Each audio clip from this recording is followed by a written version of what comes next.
नमस्कार साथियों, my self doctor Inder Singh Meena, assistant professor department of zoology, government PG college town. साथियों, BSc part first year के paper third में परिवर्धन जैविकी का हम चैप्टर स्पर्मेटोजेनेसिस का तीसरा पॉइंट पर चर्चा करेंगे, जिसमें हम स्पर्म की स्ट्रक्चर के बारे में बात करेंगे। शुक्राणु की संरचना को बेसिकली हमने मुख्य रूप से पहले जो चर्चा कर रहे थे उसमें हमने 3 भागों में उसको बांटकर बताया, जिसमें मुख्य रूप से उसके 3 भाग होते हैं: सिर, मध्य भाग और पूंछ।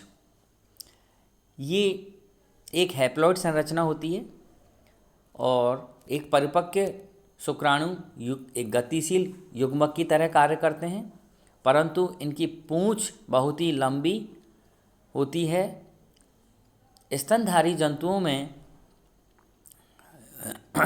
यदि देखा जाए तो मनुष्य के जो शुक्राणु हैं उसका यदि पूंछ का हम देखें तो उसकी संरचना काफ़ी लंबी और पतली झिल्ली, प्लाज्मा झिल्ली द्वारा ढकी रहती है। प्लाज्मा झिल्ली के बाहर की तरफ अन्य पदार्थों का आवरण भी पाया जाता है, जिन्हें एंटीजन गुण प्रदान करता है। ये विशिष्ट शुक्राणु अंड क्रिया में प्रेरित करते हैं। यानी कहने का तात्पर्य यह है कि निषेचन के समय यदि एक स्पेसिफिक स्पीसीज का शुक्राणु उसी स्पेसिफिक जाति के अंडाणु के साथ परस्पर मिलेंगे तो ही आपस में सक्रियण होगा और उससे निषेचन की क्रिया संपन्न होगी। यदि उस समय यदि हमने किसी अन्य स्पीसीज के शुक्राणुओं को ले लिया और अंडाणु दूसरी स्पीसीज के लिए, तो इनमें एंटीजन लॉक एंड की वाला सिस्टम कार्य नहीं करेगा। इस प्रकार विशिष्ट शुक्राणु अंडाणुओं की क्रिया को प्रेरित करते हैं और इसीलिए हर प्राणी की स्पेसिफिक शेप एंड साइज युग्मकों की होती है। अतः मुख्य रूप से हम बात करें तो शुक्राणु के सिर भाग में अग्रतम भाग होता है, जिसमें कशेरुक प्राणियों की आकृति डिफरेंट टाइप की हो सकती है, जिस प्रकार गोलाकार है। एम्फीबियंस में लेंस शेप्ड हो सकती है। टॉड और जो बॉनी फिशेज हैं, उपास्तिल मछलियाँ में कॉर्क या पेच स्क्रू के आकार के, चूहों में हुक समान, ये अपने जैसे डायग्राम ये दे रखे हैं।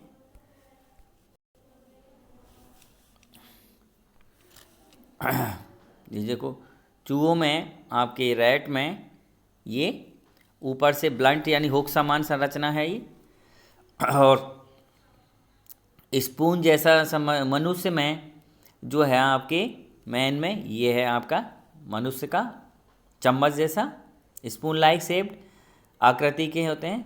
प्रमुख रूप से ये 2 संरचनात्मक इकाइयों का बना होता है, जिसमें पहला है अपना एक्रोजोम और दूसरा है आपका न्यूक्लियस। दोनों संरचनाएं आपस में फ्यूज होकर एक जटिल संरचना सिर भाग का निर्माण करती है, जिसमें जो एक्रोजोम है वो एक टोपी न्यूमन संरचना के द्वारा एक्रोजोम उसके स्पर्म के सिर भाग के न्यूक्लियस के ऊपर धंसा रहता है। अलग अलग शुक्राणुओं की आकृति अलग अलग होने के कारण ये आपके एक्रोजोम की गोल्जिकाई से जो विकसित होते हैं वो वहाँ पर इकट्ठे होकर एक धानी के रूप में भरा रहता है। ये एक प्रकार के एंजाइम्स होते हैं जो acid hydrolase, acid phosphatase, hyaluronidase, acrosomin, acrosin आदि, ये सभी एंजाइम इसमें भरे रहते हैं। ये निषेचन के समय एक्रोजोम अंडाणु में प्रवेश कराने में मदद करते हैं। केंद्रक तथा एक्रोजोम के बीच कोशिका द्रव की एक पतली परत पाई जाती है, जो एक्रोसोमीय कोशिका द्रव कहते हैं। शुक्राणुओं के सबसे ऊपरी भाग पर पाई जाने वाली प्लाज्मा झिल्ली में विशेष प्रकार की कम अणुभार वाली अम्लीय प्रोटीन्स पाई जाती हैं। ये अंडाणु के आवरण में उपस्थित विशिष्ट फर्टिलाइजर नामक प्रोटीन को पहचान कर उससे क्रिया करती हैं।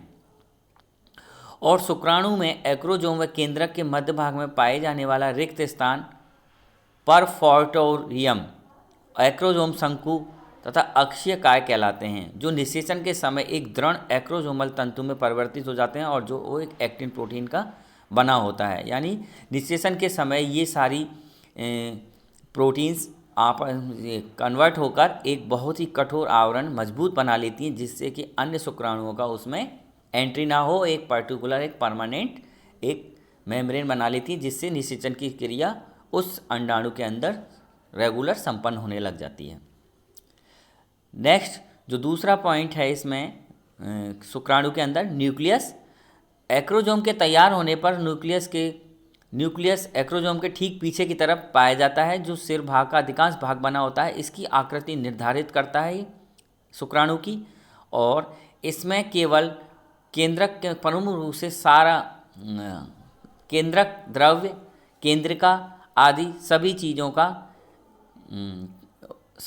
का कायांतरण के समय इनका निष्कासन हो जाता है, और इसमें केवल क्रोमेटिन पदार्थ यानी जेनेटिक मटेरियल ही, जिसके डीएनए या प्रोटीन पाए जाते हैं। ये प्रोटीन मुख्य रूप से क्षारीय प्रकृति के हिस्टोन होते हैं। केंद्रक आनुवांशिक गुणों का वहन करता है, जो एक तरह से शुक्राणु के सिर के दो प्रमुख कार्य हैं। एक तो अंडाणु को भेद कर शुक्राणु के केंद्रक और तारक केंद्र अंडाणु में प्रवेश कराना, पहला कार्य। दूसरा कार्य है कि जब ये अंदर चले तो आनुवांशिक गुणों को अंडाणु तक पहुंचाना, यानी पेरेंट्स में फादर के कैरेक्टर्स मदर के अंडाणु के करैक्टरों के साथ आपस में जोड़ना, और दोनों करैक्टर्स का आपस में मिलकर एक नई संतति का निर्माण करने में इनका कार्य होता है। इसमें प्रथम कार्य एक्रोसोम तथा दूसरा कार्य केंद्रक द्वारा किया जाता है।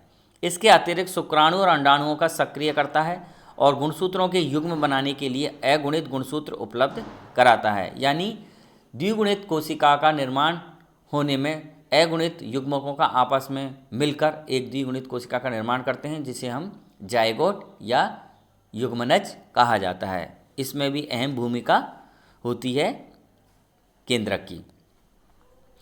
दूसरा भाग है शुक्राणु का मध्य भाग या मिडल पीस। इसमें ये केंद्रक के पीछे का भाग या पूंछ से और सिर के बीच का भाग कहलाता है, जिसे मध्य भाग कहते हैं। स्टीरियोजियन नामक मछली में बहुत ही छोटा होता है ये भाग।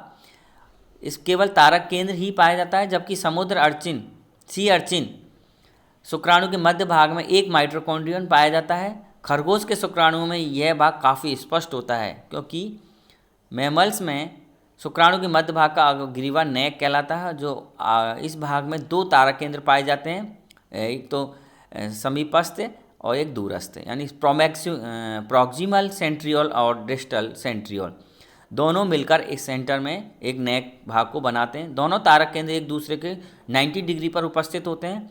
निकट से तारक केंद्र जो पास का जो सेंट्रियोल होता है शुक्राणु के अक्ष के समकोण पर केंद्र के पश्च भाग की खांच को परफोर्टोरियम में उपस्थित होता है। निषेचन के पश्चात अंडे में विदलन की क्रिया को प्रेरित करते हैं।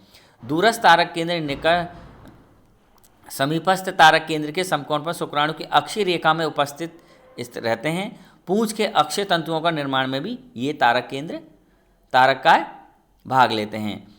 आधारीय कणिका की तरह ये कार्य करते हैं। चारों तरफ माइटोकॉन्ड्रिया इसकी नेक मध्य भाग में भरे रहते हैं। स्पाइरल यानी कंटिन्यूअस एक सीरियल में ये लगातार एक दूसरे के ऊपर कॉम्पैक्ट स्थिति में सघन रूप से स्थित होते हैं। स्तनधारी प्राणियों में अच्छी तंतुओं पर चारों तरफ एक सर्पिलाकार कुंडलन के रूप में पाए जाते हैं, जिसे नेवेन कर्ण कहते हैं। शुक्राणुओं को गति के लिए एक आवश्यक ऊर्जा उपलब्ध कराते हैं और प्लाज्मा झिल्ली के एक मध्य भाग में गड़े कोशिका द्रव की परत पाई जाती है, जिसे मैंचेट कहते हैं। इस प्रकार ये मध्य भाग कंप्लीट होता है और इसमें रिंग सेंट्रियोल गहरे रंग की वलयाकार संरचनाएं पाई जाती हैं। वलय तारक केंद्र या रिंग सेंट्रियोल भी कहते हैं। मध्य भाग व पूंछ के बीच सीमा रेखा बनाते हैं और संरचना व कार्य वास्तविक तारक केंद्र से बिल्कुल समानता नहीं होती है, और इस पर अभी भी वैज्ञानिकों का कार्य अध्ययनरत है। अंत में शुक्राणु का अंतिम भाग जो पूंछ है वो भी पिछला हिस्सा होता है, जो लंबा सकरा भाग होता है। अक्षय तंतु कोशिकाओं का द्रव्य आवरण प्लाज्मा कला का बना होता है। ये अक्षय तंतु पूंछ के मध्य में स्थित होता है और इसका विकास दूरस्थ तारक केंद्र से होता है। इस संरचना में कसाब के समान जो फ्लैजिला में 9+2 तंतुओं का जो सेटल जो इनका अरेंजमेंट होता है वो पाया जाता है, यानी 9 तो इसके पैराइटल परिधि की ओर और 2 सेंट्रल फिलामेंट्स पाए जाते हैं जो मिलकर 9+2 का एक लंबवत अंतिम सिरे में फैले रहते हैं। बाहर की तरफ 9 और मध्य में 2 तंतु सेट होकर 9+2 का एक सेक्शन तैयार होता है। शुक्राणु अंतिम सिरे तक नहीं पहुंचते, ये तंतु शुक्राणु के अंतिम सिरे तक नहीं पहुंचते हैं, परंतु पूरी पूंछ लंबाई में घुमावदार तंतु पाए जाते हैं जो अर्धवृत्ताकार वलय के रूप में लंबवत जंतुओं को घेरते हुए पाई जाती है। शुक्राणु में संचित भोजन और सुरक्षात्मक कवच का पूर्णतः अभाव होता है, यानी इसमें फूड रिजर्व नहीं मिलता है। यह केवल पैतृक आनुवंशिक सूचनाओं को अंडाणु तक पहुंचा देता है। यदि इस ड्यूरेशन में यदि माइटोकॉन्ड्रियाओं की एनर्जी समाप्त हो जाती है तो शुक्राणु का अंडाणु तक पहुंचना असमर्थ होता है। अतः इसमें पूरी ऊर्जा माइटोकॉन्ड्रिया पर ही डिपेंड होती है। अतः माइटोकॉन्ड्रियाओं का एनर्जी सोर्स शुक्राणुओं को अपने टारगेट स्थान तक पहुंचाने के लिए अंडाणु तक पहुंचाने का और मिलने का कार्य करते हैं। उसके बाद में माइटोकॉन्ड्रियाओं का कोई कार्य नहीं होता है। कुछ मुख्य बातें शुक्राणु के संबंध में हैं, जैसे सामान्यतः कुछ पूंछ युक्त होते हैं, किंतु एस्केरिस के जो शुक्राणु हैं वो नॉन फ्लैजिलेट होते हैं, अमीबाब होते हैं यानी गोलाकार होते हैं, नॉन मोटाइल होते हैं, गमनशील नहीं होते हैं। टॉडफिश ऑप्शनस नामक जंतु में शुक्राणुओं के 2 कसाब यानी 2 फ्लैजिला पाए जाते हैं इनमें, यानी एक ही स्पर्म पर 2 फ्लैजिलेट। कुछ मछलियाँ और एम्फीबियन जंतुओं में शुक्राणुओं की पूंछ की पूरी लंबाई में तरंगत इंडुलेटिंग मेम्ब्रेन पाई जाती है। पाइला में टेस्टिस से 2 प्रकार के शुक्राणु निर्मित होते हैं, ओलिगोपाइरिन, यूपाइरिन। इनमें से यूपाइरिन शुक्राणु ही निषेचन की क्षमता रखते हैं।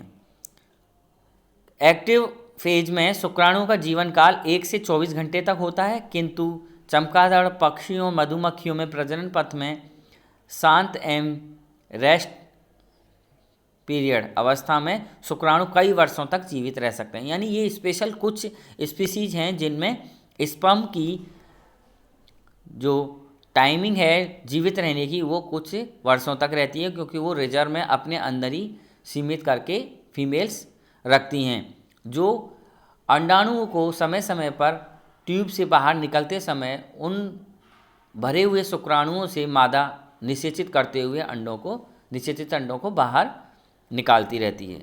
इस प्रजनन प्रक्रिया में कुछ पक्षी, मधुमक्खी और जंतु काम करते हैं।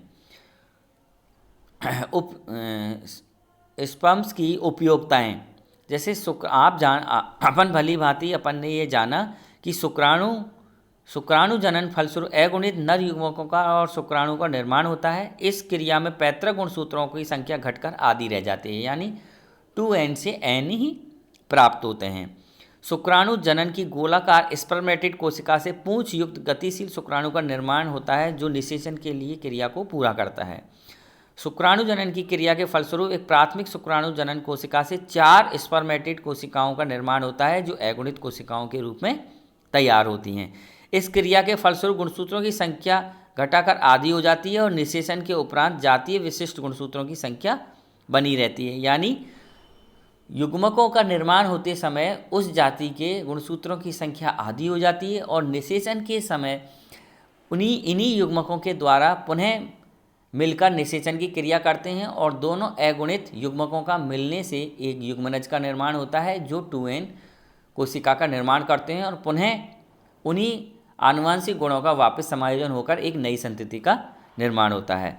अतः एक युग्मक का अगुणित होने से एक नई संतति को बनाने में अहम योगदान होता है।